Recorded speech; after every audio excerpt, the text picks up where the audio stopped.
I never thought I'd catch my own sister stealing from our family's company. But when you've spent 15 years in corporate finance, you learn to read stories and numbers. And these numbers were telling a story of betrayal. My name is Sarah Chen, and I'm the Director of Financial Analytics at Chen Global Investments, a company my father built from nothing into a $200 million investment firm.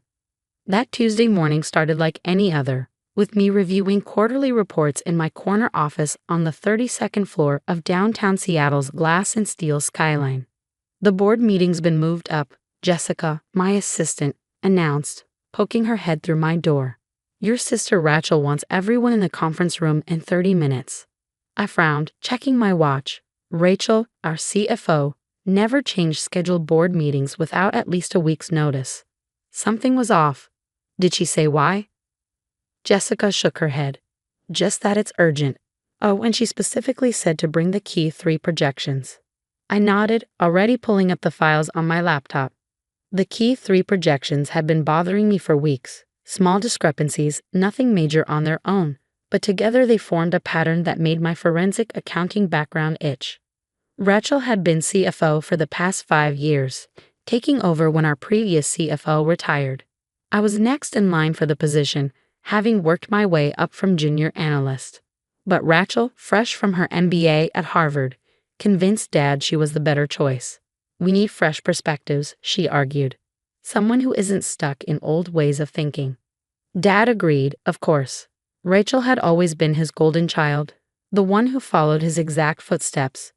Prestigious business school, strategic consulting, all the right boxes checked. I was the quiet one who preferred spreadsheets to spotlights, who found beauty in balanced books and truth in trial balances. I gathered my materials and headed to the conference room, my heels clicking against marble floors. Through floor-to-ceiling windows, Seattle's autumn rain painted gray streaks against the glass, matching my unsettled mood. The conference room was already full when I arrived. Dad sat at the head of the table, his once black hair now steel gray, but his presence still commanding. Rachel stood at the front, impeccable in a charcoal suit that probably cost more than my monthly mortgage payment. Board members filled the remaining seats, all faces I'd known for years. Ah, Sarah, good of you to join us, Rachel said, her smile not quite reaching her eyes. I hope you brought those projections. I took my seat, sliding my laptop from its case. Of course. Though I'm curious about the urgency. We'll get to that, Rachel replied smoothly. But first, Dad has an announcement. Dad cleared his throat, straightening in his chair. As you all know, I'm approaching 70. It's time to think about the future of Chen Global. We need strong leadership going forward, which is why I've decided to announce my succession plan. My heart skipped. This was it, the moment I'd been working toward. With Rachel as CFO and me next in line for CEO, we could lead the company together, sisters united in continuing Dad's legacy. Rachel will be taking over as CEO effective next quarter. The words hit like a physical blow. Rachel's smile widened as murmurs of congratulation filled the room. I sat there, frozen, as she continued speaking. Thank you, everyone. And speaking of changes, I've been reviewing our executive structure. We need a stronger financial team going forward. That's why I've brought in James Morton from Goldman Sachs to take over as CFO. I found my voice. What about me? Rachel's expression was perfectly sympathetic. Sarah, you're excellent at analytics, but CFO requires broader experience. James has an impressive track record with major financial institutions. He'll be starting next week. I've been handling our finances for 15 years, I said quietly. I know this company inside and out, and we value your contributions, Rachel cut in smoothly. You'll be reporting to James, of course. Your experience will be invaluable in helping him transition into the role. I looked at Dad, but he was studying his tablet, avoiding my eyes. The rest of the meeting passed in a blur as Rachel outlined her vision for the company's future. I sat there numb, my mind racing over all the small discrepancies I'd noticed in the books, all the patterns that had been nagging at me. As everyone filed out, Rachel caught my arm. Sarah, I hope you understand. This is what's best for the company. I met her eyes. Is it? Or is it what's best for covering your tracks? Her smile flickered. I don't know what you mean. The key 3 projections, I said softly. The offshore accounts, the missing millions. Did you think I wouldn't notice?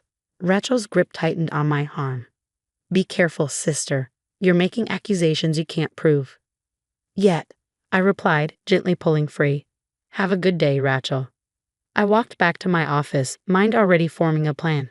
Rachel thought she had won, thought she could sweep me aside and bury her schemes under new management. But she'd forgotten something crucial about me. I wasn't just good with numbers. I was excellent at finding stories hidden in data. And I had been gathering evidence for months, building a case file that would blow her perfect plan apart.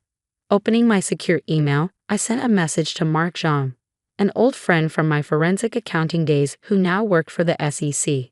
Need to meet. Bringing files. It's big. His reply came within minutes. Tomorrow, 8 a.m., usual place.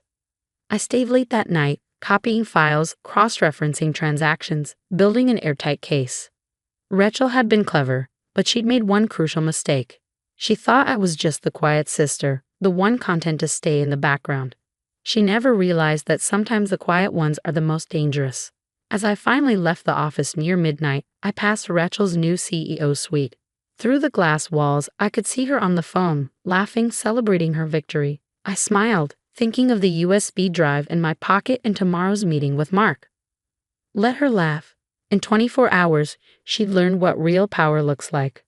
The next morning dawned gray and cold, typical Seattle weather that matched my mood perfectly. I arrived at Café Noir at 7:45 a.m., choosing a corner booth where I could watch both entrances. The USB drive in my bag felt heavier than its physical weight, laden with evidence that would shatter my family's carefully constructed facade. Mark arrived precisely at 8, looking exactly as he had when we worked together at Deloitte, rumpled suit, perpetually worried expression, and the sharp eyes of someone who lived to find financial irregularities. He ordered coffee before sitting down. This better be good, Sarah. I canceled 2 meetings for this. I pulled out my laptop and the USB drive. How does $50 million in fraudulent transactions sound? His eyebrows shot up. That would do it. Show me. For the next hour, I walked him through what I discovered. Rachel had been clever, but her scheme had classic tells. Shell companies, inflated invoices, offshore accounts cycling money through a dozen jurisdictions. She'd hidden it well beneath layers of legitimate business, but the pattern was there if you knew where to look. Here's the clever part, I said, pulling up a spreadsheet. She used our family's old holdings in Hong Kong as cover. Dad still has connections there from when he started the business. She routed everything through companies that looked legitimate on paper, but when you trace the ownership. Mark whistled softly as I showed him the connection, all leading back to a holding company in the Caymans, and let me guess, she controls it? Through 3 layers of proxy ownership, but yes. She's been siphonning investment funds for years, small amounts at first, then getting bolder. The missing money shows up in her private accounts disguised as consulting fees. This is solid work, Sarah. Why didn't you bring it to your father? I closed my laptop, sighing. Would you believe your golden child capable of this? Rachel spent years cultivating her image as the perfect daughter, the Harvard MBA, the one who could do no wrong. Dad sees what he wants to see. Mark nodded, gathering the printouts I brought. We'll need to move fast, once we start the official investigation. She'll try to destroy evidence, I finished. I know, but I've got backups of everything, and there's one more thing she doesn't know about. I pulled out a second USB drive. Remember that audit software we developed at Deloitte? I modified it. It's been running in the background of our systems for months, tracking every transaction, every deletion, every attempt to cover tracks. Even as she wipes everything now, we have it all. Mark's worried expression broke into a rare smile. Always the thorough one, weren't you? Okay, I'm taking this up the chain today. Be ready. Things will move quickly once we start. I spent the rest of the morning in my office, pretending to work while watching the investigation machinery grind into action. By noon, I could see unusual activity in our network. SEC investigators quietly accessing our servers, gathering their own evidence before Rachel realized what was happening. At 2 p.m., Rachel burst into my office, her perfect composure cracking. What did you do? I looked up calmly from my computer. I'm not sure what you mean. Don't play innocent. The SEC is crawling through our systems. Did you go running to them with your paranoid theories? Paranoid? I stood slowly, facing her across my desk. Is that what you call $50 million in embezzled funds? Tell me, how long did you think you could keep it hidden? Her face went pale, then flushed with anger. You have no idea what you're talking about. I built this company's future while you played with spreadsheets. Everything I did was for our growth. Growth of your offshore accounts, you mean? Those shell companies in Hong Kong weren't as well hidden as you thought. For a moment, I saw fear flash across her face before she masked it with contempt. You're making a mistake, Sarah, a big one. When this is over, you'll be lucky to work as a bookkeeper anywhere in Seattle. We'll see about that, I replied, sitting back down. Now, unless you're here to confess, I have work to do. She stormed out, but I noticed her hands were shaking. Within minutes, I got an alert from my monitoring software. She was trying to access the offshore accounts. But it was too late. The SEC had already frozen everything. The next few hours were chaos. SEC agents arrived openly now, securing offices and computers. Dad appeared at my door, his face ashen. Is it true? He asked quietly. Tell me you're wrong about this, Sarah. I pulled up the evidence on my screen, walking him through it step by step. With each revelation, he seemed to age years. When I finished, he slumped in the chair across from my desk. How did I not see it? Because she didn't want you to, I said gently. Rachel knew exactly how to play to your expectations. She gave you the daughter you wanted to see. And you? What kind of daughter have you been? The kind who protects the company you built. The kind who believes in doing things right, even when it's hard. He nodded slowly, then straightened up, some of his old strength returning. Show me everything. I need to understand before I face the board. We spent the next hour going through the evidence. Dad was sharp. He'd built this company after all. And he quickly grasped the complexity of Rachel's scheme. As we finished, he looked at me with new eyes. You've known about this for months, haven't you? Been gathering evidence, building the case. Yes. Why didn't you come to me first? I met his gaze steadily. Would you have believed me over Rachel? Be honest, Dad. He looked away, answer enough in his silence. The emergency board meeting that evening was brutal. Rachel backed into a corner, tried to blame everything on subordinates, claiming she was set up. But the evidence was overwhelming. When she realized she couldn't talk her way out, she turned vicious. This company was dying, she shouted. All of you, stuck in the past, afraid to take risks. Everything I did was to push us forward. Sarah's been trying to undermine me from the start, jealous because she knows she's not qualified to lead. I stood up then, connecting my laptop to the display screen. Let's talk about qualifications, shall we? For the next 30 minutes, I walked the board through everything, not just the fraud, but my investigation process, the forensic accounting techniques I'd used, the custom software I'd developed to track it all. I showed them how Rachel's innovative leadership had nearly bankrupted us, and how my quiet work in the background had been holding things together. When I finished, the boardroom was silent. Rachel sat frozen, her career imploding in real time. Dad spoke first. I moved to terminate Rachel Chen's employment effective immediately and to cooperate fully with the SEC investigation. The vote was unanimous. As security escorted Rachel out, she tried one last time. Dad, please. Everything I did was for us, for the family. Dad didn't even look at her. Instead, he turned to me. Sarah, we'll need you to step in as interim CFO immediately, and we should discuss your future role in the company. The next few weeks were a blur of SEC interviews, legal meetings, and damage control. Rachel faced criminal charges. The evidence was too strong for any other outcome. Dad threw himself into rebuilding the company's reputation, finally seeing me as a true partner in the business.